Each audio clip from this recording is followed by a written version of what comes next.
Salut, je vous retrouve dans une nouvelle vidéo un peu spéciale. Comme vous pouvez le voir, je ne suis pas toute seule cette fois-ci, je suis là avec Katie.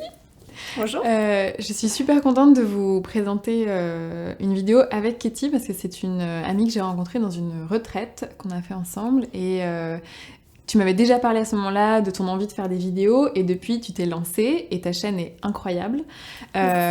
Si vous aimez voilà, les belles vidéos, le beau cadre là comme vous le voyez, c'est pas chez moi et c'est son conjoint qui nous fait la réalisation de la vidéo. Donc si vous voulez des belles vidéos qui parlent de plein de sujets hyper intéressants autour de la santé, des émotions, mais aussi de la sorcellerie, du paganisme, je vous invite à aller la voir. Est-ce que tu peux nous en dire un peu plus et le nom de ta chaîne en particulier? Oui, alors ma chaîne, elle s'appelle Adastra-Katie Aurin-Ferrella, c'est mon nom complet.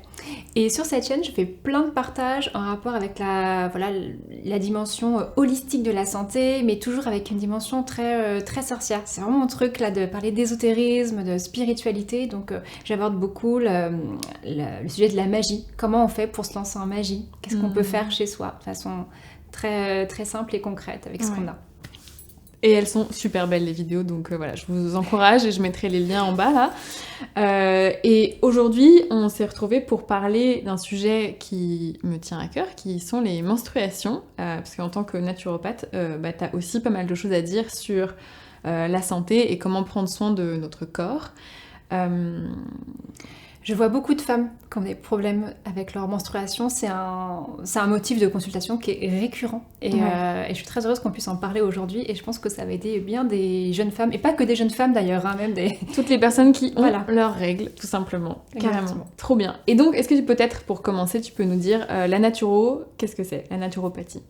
La naturopathie, c'est une médecine holistique. Holistique, ça veut dire qu'on va prendre en charge la personne de façon globale. C'est-à-dire qu'on va pas seulement s'intéresser au corps, aux symptômes, on va voir toutes les dimensions de l'aide, c'est-à-dire aussi les émotions, la santé psychologique, les dimensions spirituelles de la personne.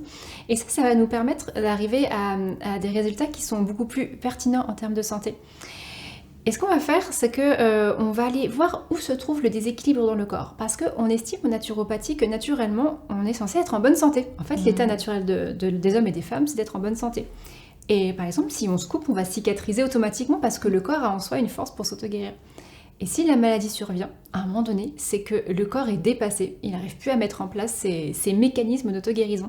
Et en naturopathie, ce qu'on va faire, c'est qu'on va permettre à la personne de retrouver ses capacités naturelles d'auto-guérison. Et pour ça, on va faire une petite investigation, on va travailler ensemble avec que des techniques naturelles, l'alimentation, les plantes, plein de choses.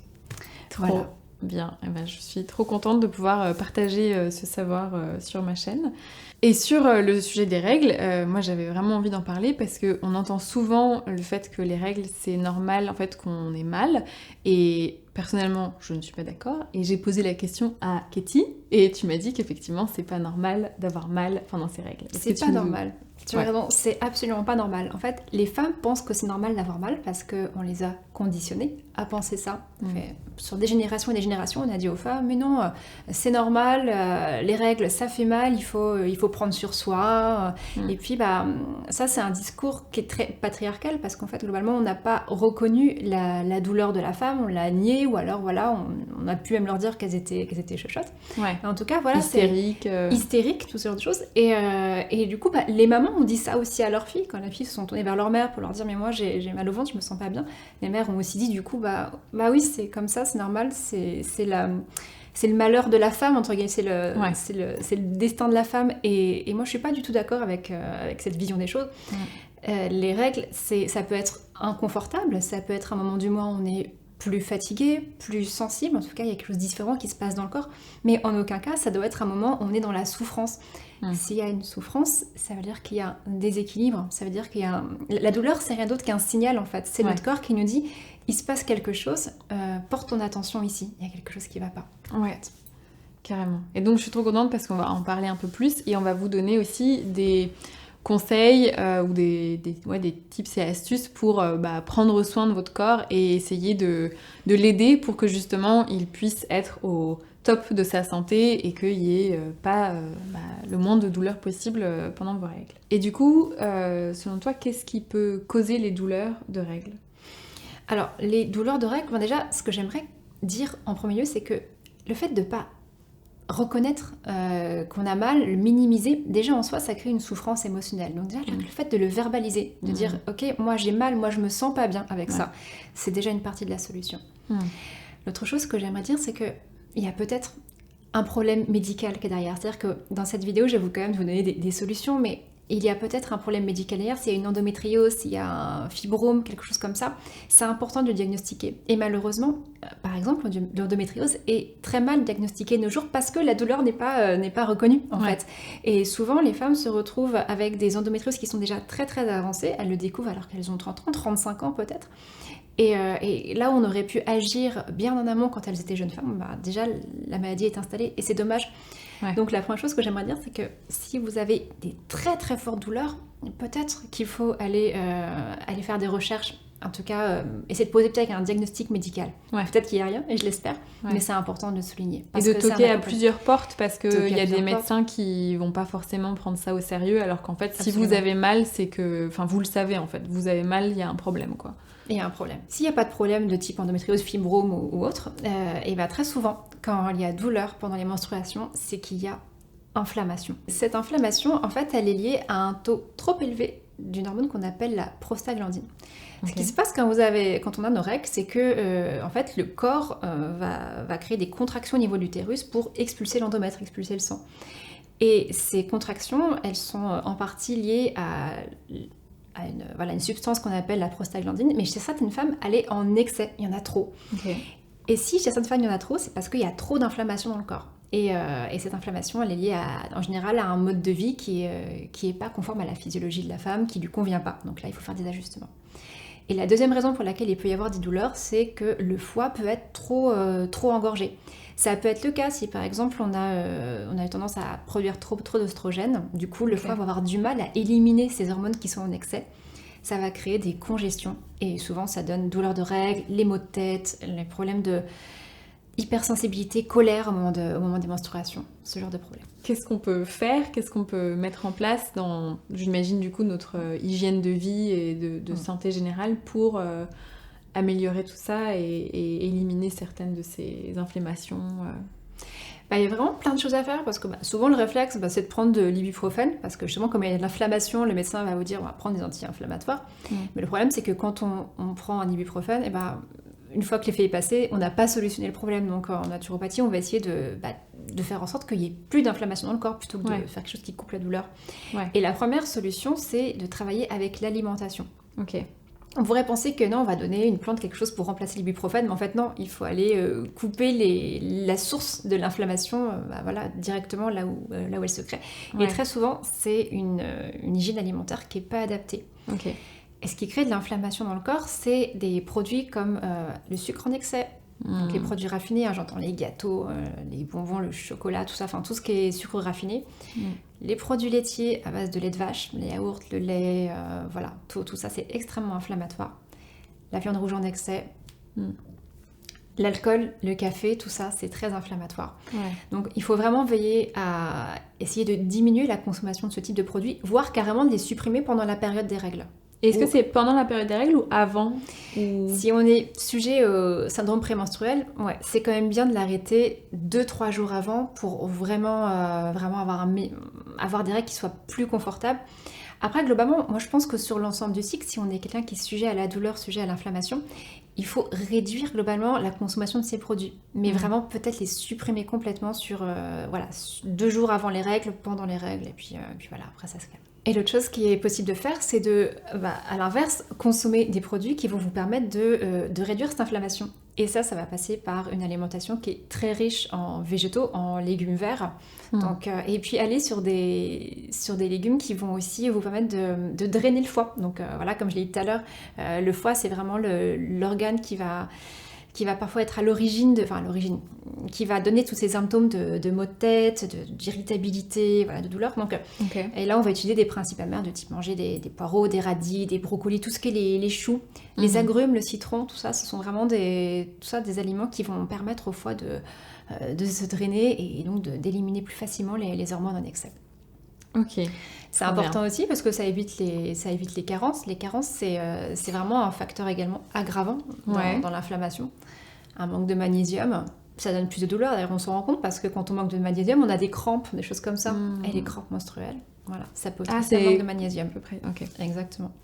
Donc le magnésium, il n'y en a pas que dans le chocolat, il y en a aussi dans tout ce qui est les oléagineux, les amandes, les noix, dans tout ça. Ok. On fait attention à bien manger globalement. Ok. Et qu'est-ce que tu dirais pour... moi, avant mes règles, j'ai quand même souvent des envies de chocolat assez fortes. Ouais. Est-ce qu'il y a, je sais pas, autre chose à prendre en substitut ou comment tu... Eh ben, tu peux manger des fèves de cacao, c'est super bon. Tu vas avoir le plein de magnésium, un goût très très fort. Alors, c'est pas gourmand comme du chocolat, mais ça devrait quand même rassasier ton envie de manger quelque chose qui ressemble à du chocolat. Donc, les fèves de cacao cru, hyper bon. Sinon, il existe du cacao sous forme crue, qui ressemble à du chocolat, c'est très gourmand et ça peut être une alternative qui va vraiment t'apporter beaucoup de magnésium mais qui va pas avoir les effets pervers du sucre contenu normalement dans le chocolat qu'on trouve en supermarché. Ouais. Ok, donc l'alimentation, hyper important. Ouais. Qu'est-ce qu'il y a d'autre qu'on peut faire? L'autre chose, c'est de gérer le niveau de stress parce que ça paraît être impulsif comme ça. Alors oui, t'es trop stressé, mais en fait, le stress, ça crée une augmentation du cortisol dans le sang. Et le cortisol, ça va induire beaucoup d'inflammation.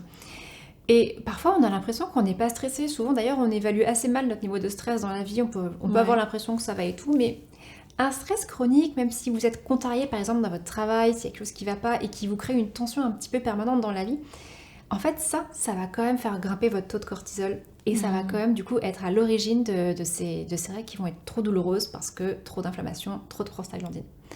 Donc c'est très important de faire attention à trouver des solutions pour gérer le stress. Alors ça peut passer par plein de choses. C'est un vaste sujet. Du yoga, des accompagnements même personnalisés parce que il existe beaucoup de choses qui existent, mais cette gestion du stress, à mon avis, elle est vraiment au cœur de la gestion de la douleur. Ouais, sur ce sujet, on en avait un peu parlé avant, mais c'est vrai que moi, un des trucs aussi que j'aime dans le fait de m'intéresser aux menstruations et au cycle des règles, c'est de comprendre effectivement comment il est fait et à quel moment de mon cycle j'ai peut-être plus d'énergie, à quel moment j'ai moins d'énergie, à quel moment je vais peut-être prendre plus de rendez-vous de travail ou les moments où je sais que je cale rien du tout parce que je veux voir personne. Et en fait, de faire ça et de caler aussi Alors, j'ai la chance d'être auto-entrepreneuse et du coup de pouvoir faire ça, hein, mais voilà, en fonction de ce qu'on peut faire dans notre vie et là où on a une capacité d'action, de adapter en fait nos journées et notre emploi du temps à ce cycle pour que d'une part qu'en fait les moments où t'es en ovulation t'as généralement plus d'énergie, t'es plus prête à aller parler aux gens, faire des rencontres, etc. Et cale ces moments-là en fait pendant tes ovulations. Et moi, pendant les règles, j'ai envie de beaucoup moins voir les gens, etc. Et donc, en fait, ça va aussi aider mon niveau de stress de être en accord comme ça avec mon cycle. Oui. Et puis, il y a un côté aussi où, on l'a pas dit, mais j'avais envie de le nommer, c'est que voir mes règles de cette manière, de façon à mieux me connaître, en fait, et à mieux me comprendre, ça fait que j'apprécie beaucoup plus mes règles qu'avant, en fait. Alors qu'avant, je les voyais comme ce truc chiant qui m'arrivait tous les mois et que j'avais pas le choix et c'était relou. Là, je le vois beaucoup plus comme quelque chose qui me permet de me connaître, de me découvrir, etc. Alors j'ai aussi la chance d'avoir des règles pas trop douloureuses, donc ça aide à avoir un bon rapport à ces règles, mais je pense que le rapport que tu as à tes règles et la manière dont tu les vois va aussi avoir un impact sur tes sensations, etc. quoi. Et c'est vrai, d'ailleurs on le disait tout à l'heure, globalement on nous a beaucoup conditionnés pour penser que les règles c'est un moment du mois qu'il faut vite oublier, que c'est compliqué, et en réalité ça peut aussi être une opportunité de s'explorer différemment. Et on manque vraiment d'éducation menstruelle finalement, et si on prend la peine de s'observer sur un mois complet, de regarder ce qui change dans nos envies, dans nos humeurs, dans nos élans, on va se rendre compte qu'on a vraiment différentes phases. Et que l'arrivée des règles, ça va correspondre avec une phase de notre cycle qui est aussi intéressante à vivre. On est plus dans l'introspection, on est plus dans la lenteur, et la lenteur, c'est important dans notre vie. Ça nous permet de nous recentrer sur ce qui est important pour nous, de faire le tri dans notre tête, dans notre vie. Donc, considérer ce temps-là comme une opportunité de s'accorder du temps à soi, c'est vraiment excellent, mais... Encore une fois, la société ne l'encourage pas beaucoup. Aujourd'hui, en tant que femme, qu'on ait nos règles ou pas nos règles, on doit les travailler comme d'habitude. On manque encore d'ouverture sur ces questions-là. Ouais. On est censé être au même pic de productivité qu'avant, alors qu'en fait, c'est juste un autre moment. Et après, j'ai pas envie que ce soit une injonction à aimer ses règles. Non, vous avez le droit de... Voilà, chacun fait ce qu'il veut, mais c'est juste, je pense que quand on travaille effectivement... Enfin, en fait, de se poser la question, c'est quoi mon rapport à mes règles et qu'est-ce que je veux choisir comme rapport à mes règles qui soit aligné avec mes valeurs et qui je suis, je pense que ça peut faire du bien. En tout cas, c'est évident, quand on a moins de douleurs, on les aime davantage. C'est plus facile, c'est clair, Voilà. c'est clair. Mais du coup, qu'est-ce qu'il y a d'autre? Parce que je sais que tu avais encore d'autres tips à donner sur comment améliorer, on va dire, ce moment du mois. L'autre tip vraiment, vraiment efficace, c'est de se supplémenter en oméga 3. Alors, les oméga 3, on les trouve naturellement dans les poissons de type saumon, hareng, sardines, anchois. Alors, si vous n'aimez pas les poissons, si vous êtes végétarien, on peut aussi les trouver dans certaines huiles comme l'huile de lin, l'huile de chanvre notamment, qui en sont très riches. Mais très souvent, moi j'ai observé que quand on a des grosses douleurs d'oreilles, donc il y a beaucoup d'inflammation, on est quand même obligé de passer par une supplémentation pour vraiment augmenter considérablement ce taux d'oméga 3 dans le corps qui est très anti-inflammatoire. Et ça passe par la prise de compléments alimentaires sous forme de capsules. Ça, on le trouve vraiment très très facilement. Hein. Et j'encourage vraiment toutes les filles qui ont des douleurs de règles à se tourner vers cette solution qui est quand même très très efficace et qui est, à mon sens, la base de l'accompagnement. Ouais. Ok, un truc simple, tu peux le trouver en pharmacie, il n'y a pas besoin d'ordonnance. En pharmacie, mais même dans ton magasin bio, t'en trouves hyper facilement. Ok. Et puis rajouter de la petite huile de lin dans les salades, tout ça, c'est des petits gestes à faire en plus au quotidien qui aident vraiment. Ouais. Et est-ce que tu as encore un autre conseil à nous donner peut-être? Mais oui, alors moi je suis naturopathe, alors j'adore travailler avec les plantes. Ouais. C'est une très belle façon de se reconnecter aussi à son cycle, à son corps. Je trouve de travailler avec la nature, donc avec les plantes, c'est se remettre dans ce rythme-là. Et il y a des plantes pour les femmes qui sont extrêmement efficaces. Les 3 premières que j'aimerais mentionner, c'est l'achillée millefeuille, le framboisier et le gâtillier. Ces 3-là, c'est vraiment les plantes qui vont le plus réguler votre cycle, qui vont vous aider à mieux gérer les contractions, parce qu'elles vont être avoir un effet décongestionnant. Okay. Et en même temps, ces plantes-là vont permettre d'améliorer la circulation sanguine, parce que très souvent, quand il y a douleur, il y a aussi contraction au niveau de l'utérus, donc congestion, donc le sang qui stagne. Très souvent, on peut avoir même des douleurs qui irradient dans le bas du dos et dans les jambes. Ouais. Voilà, donc c'est bien de remettre de la fluidité, notamment si vous sentez que vous avez des maux de tête. Très souvent, ça veut dire aussi que l'afflux sanguin est un peu modifié. Donc travailler avec ces plantes-là, achillée millefeuille, framboisier, gâtillier pour réguler le cycle, avoir des contractions qui sont moins fortes, voilà. Et surtout, c'est bien d'ajouter d'autres types de plantes comme l'ortie qui vont... Alors l'ortie, comme ça on se dit, mais alors ça n'a rien à voir avec les plantes, mais avec les... L'ortie, on se dit comme ça n'a rien à voir avec la douleur, mais en fait l'ortie, elle a une action adaptogène, et comme elle est très riche en fer, elle va vraiment permettre d'être moins fatiguée pendant vos règles, parce que on perd du sang. On n'a plus volonté des carences en fer à ce moment-là du cycle. Ouais. Rajouter de l'ortie dans vos tisanes, par exemple, c'est vraiment le petit plus qui peut vous aider sur votre stabilité en termes de fatigue, surtout. Ok. Et l'autre petite chose, c'est de travailler avec des plantes qui vont avoir un effet plus relaxant sur le système nerveux. Elle a des plantes comme la camomille, c'est très facile à trouver, on en met facilement dans la tisane. La camomille, c'est très apaisant, c'est une plante qui est très douce, que vous pouvez vraiment avoir chez vous, même pour vos enfants. C'est quelque chose qui, à mon avis, qu'il faut avoir dans toutes les petites pharmacies naturelles chez soi. Trop bien. Donc, Et ces plantes, tu les prends plutôt en tisane ou comment tu les prends? Est-ce que tu les prends à certains moments spécifiques du cycle? Les plantes que j'ai citées, très souvent, il faut les prendre pendant plusieurs cycles, parce qu'on pourrait avoir l'impression, au bout d'un seul cycle, que non, ça fonctionne pas, mais souvent les plantes, elles mettent du temps à s'installer dans le corps, l'effet des plantes. Donc il ne faut pas hésiter à prendre ces plantes vraiment sur le long terme. Le gâtillier, plus spécifiquement, on va le prendre à partir de l'ovulation, et pendant la deuxième partie des règles, donc l'ovulation jusqu'aux règles, et puis pendant toutes les règles. Et ça peut se prendre sous forme de petites gouttes qu'on va mettre dans l'eau, donc on appelle ça des extraits de plantes fraîches. Et ça existe aussi sous forme de tisane, mais pour le gâtillier, j'encourage plutôt à prendre ça sous forme de petites gouttes, ce sera quand même plus efficace. Ok. Et l'achillée millefeuille et le framboisier, on peut très bien le prendre en tisane, d'ailleurs qu'on peut associer effectivement à l'ortie et à la camomille. Si vraiment vous avez de très très fortes douleurs de règles, je vous encourage quand même à prendre le framboisier également sous forme de petites gouttes, pas forcément de tisane. Ok. Et ces petites gouttes-là, on appelle ça de la gémothérapie. En fait, ce sont les bourgeons du framboisier. C'est extrêmement efficace. Après, moi, j'aime bien travailler avec les tisanes parce que c'est aussi un moment qu'on prend pour soi, pour ralentir. C'est un moment où on se pose, on prépare sa tisane, on fait ça en conscience. On met son ortie, son achillée, son framboisier, sa camomille et c'est un moment qu'on s'accorde de douceur. Donc déjà, rien qu'en faisant ce petit rituel-là, on se fait du bien en fait. Carrément. Mettre de l'intention dans chaque petite chose qu'on fait en fait dans nos journées, quoi. Exactement.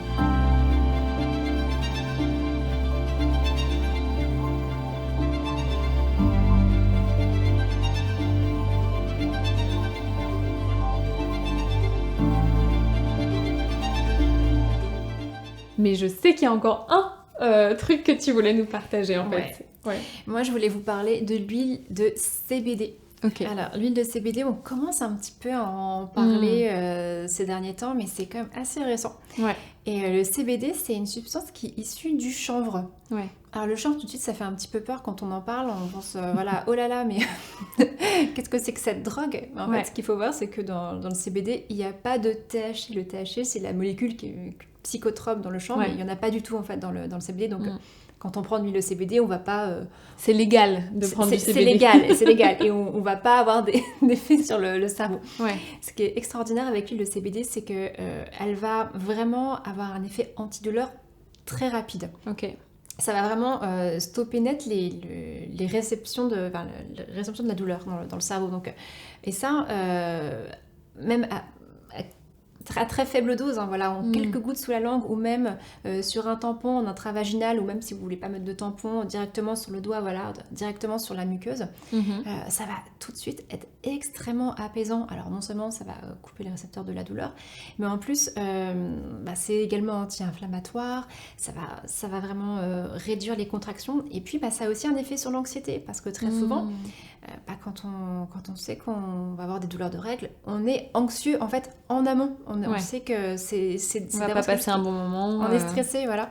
Donc la prise de CBD, elle va vraiment avoir une action sur la détente, sur un meilleur sommeil, voilà, globalement une meilleure approche de cette période du cycle. Ouais. Donc à mon sens, c'est vraiment une très très chouette solution. Que tu prends du coup plus pendant les règles, quoi, quand tu as des douleurs. Voilà, après, voilà. Quand on est vraiment sujet à l'anxiété dans la vie, c'est quelque chose qui peut nous accompagner tous les jours en fait. Quelques gouttes sous la langue, c'est quelque chose qui est très facile à prendre. Et même quand on est à l'extérieur, voilà, c'est quelques gouttes dès qu'on se sent un peu tendu. Ça va avoir très rapidement un effet sur la détente. Okay. Mais c'est vrai que sur la période plus spécifique des règles, si le reste du temps ça va, voilà, ça se passe vraiment à ce moment-là spécifique. Ok. Trop bien. Et est-ce que tu as une idée de où est-ce qu'on peut se procurer ça? Parce que c'est peut-être pas très connu pour l'instant. C'est pas très connu pour l'instant et j'en vois pas souvent en fait, finalement dans les magasins. Donc très souvent on est obligé de la commander sur internet. Ouais. Et là il y a quand même beaucoup de choix ces derniers temps. Il y a une diversification dans l'offre. Moi j'aime beaucoup utiliser une petite huile d'une marque qui s'appelle Ocaran, qui est une petite marque française que j'aime beaucoup, qui est située en Bretagne. Ils font des produits de superbe qualité et leur huile de CBD est juste fantastique. Okay. Donc, tu recommandes? Je recommande Ocaran pour le CBD. Trop bien, trop bien. Ok, bon bah écoute, merci Katie. J'ai l'impression qu'on a réussi à dire à peu près ce qu'on avait envie de dire. On n'avait pas envie que ce soit trop long. Donc sachez que tous ces points peuvent être explorés et que tu aurais pu dire bien plus en fait sur chaque élément. Tellement.